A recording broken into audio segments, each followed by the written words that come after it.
Hi friends, very good morning to all of you and welcome to Bio Educational Academy.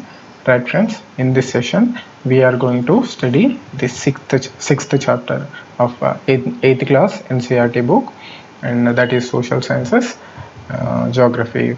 Right friends, the sixth chapter is Human Resources. So till now we have understood the resources and as well as the natural resources, and we understood some information about the primary and secondary industries. Okay friends, in this chapter we are going to study about the human resources. I mean the most important resource. Okay friends, people are a nation's greatest resource. Nature's bounty becomes significant only when people find it useful. So everything is related with human resource. Friends, it is people with their demands and abilities that turn them into resources, and hence human resource is ultimate resource. Friends, healthy, educated and motivated people develop resources as per their requirements. Okay friends, we will know some important information. Friends, the government of India has a Ministry of Human Resource and Development, and there is a proposal to change the name of this ministry into Ministry of Education. Friends, this ministry was created in 1985 with an aim to improve people's skills. Friends, this just shows how important people are as a resource for the country. Similarly, friends, you should know one more thing, that is Pradhan Mantri Kausal Vikas Yojana, PKVY. It was started in 2015. It is aiming to train 1 crore Indian youth from 2016 to 2020. Friends, the objective of this scheme is to encourage aptitude towards employable skills by giving quality training to probable and existing wage earners. Okay friends, now we will understand the distribution of population. Friends, the way in which people are spread across the earth surface is known as the pattern of population distribution. Friends, more than 90% of the world's population lives in about 30% of the 30% of the land's surface. And friends, the crowded areas are Southeast Asia, South and Southeast Asia, Europe and Northeastern North America. Friends, very few people live in high altitude areas, tropical deserts, high mountains and areas of equatorial forests. Friends, many more people live in north of equator than south of the equator. Friends, almost 3/4 of the world's people live in two continents, Asia and Africa. Friends, in this picture, you can see the world distribution of population. And some of the countries, the largest countries in terms of population are, the number one country is China, and the second one is India, third is USA, and the ranks go on like this: Indonesia, Brazil, Pakistan, Bangladesh. As you can see, most of the countries that are having high number of population are either Asian countries or African countries. Friends, one more important concept is the density of population. Friends, the population density is the number of people living in a unit area of the Earth's surface. Friends, it is normally expressed as per square kilometer. Friends, the average density of population in the whole world is 51 persons per square kilometer, and South Central Asia has the highest density of population, followed by East and Southeast Asia.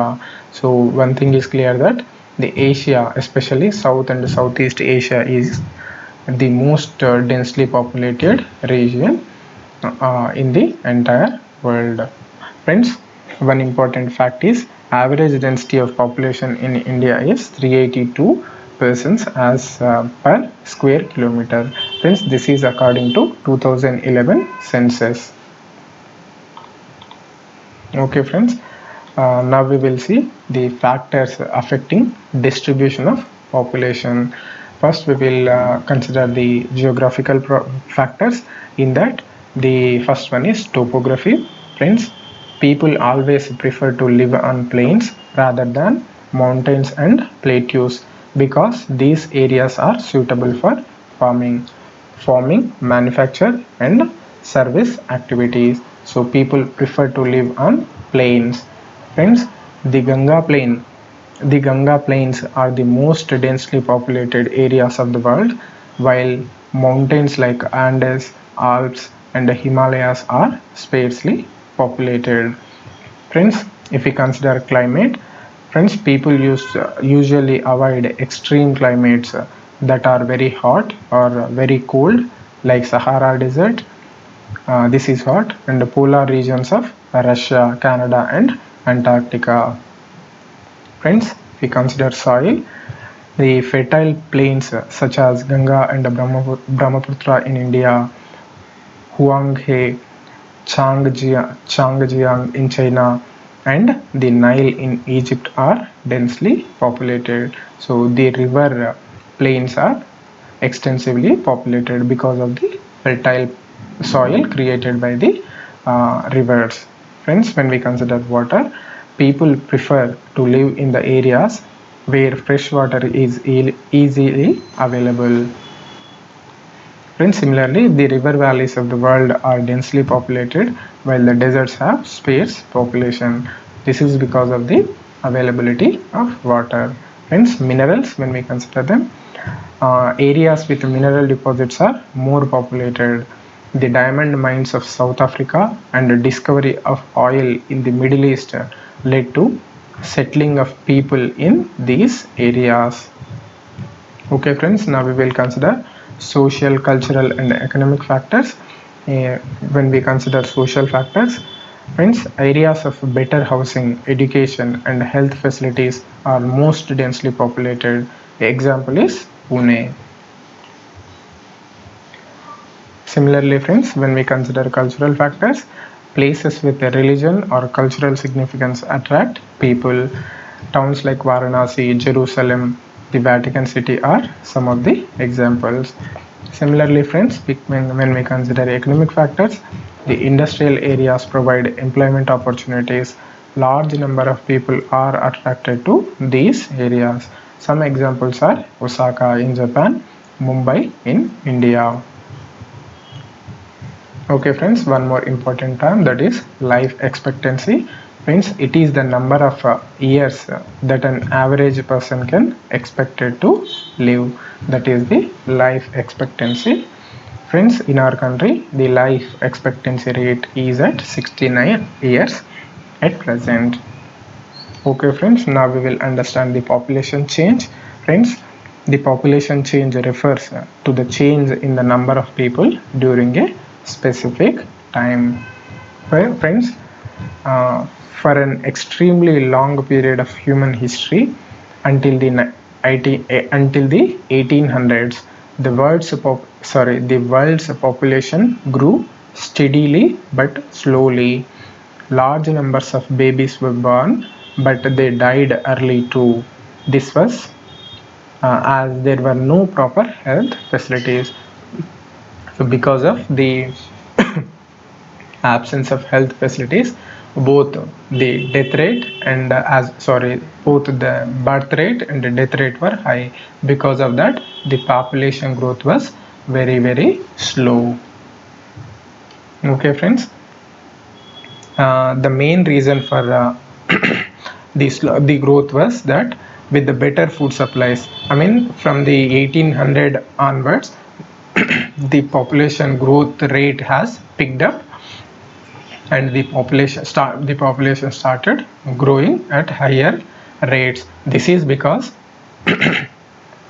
better food supplies and medicine, the deaths were reducing while the number of births still remain fairly high. Okay friends, the difference between birth rate and the death rate of a country is called the natural growth rate. And after 1800, after the 1800 AD, the growth rates have really picked up.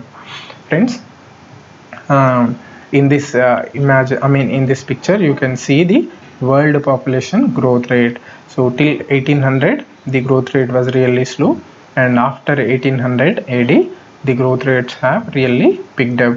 So and you can see here after 1950 the exponential increase in the growth of population. Right friends, here we can understand the balance of population also.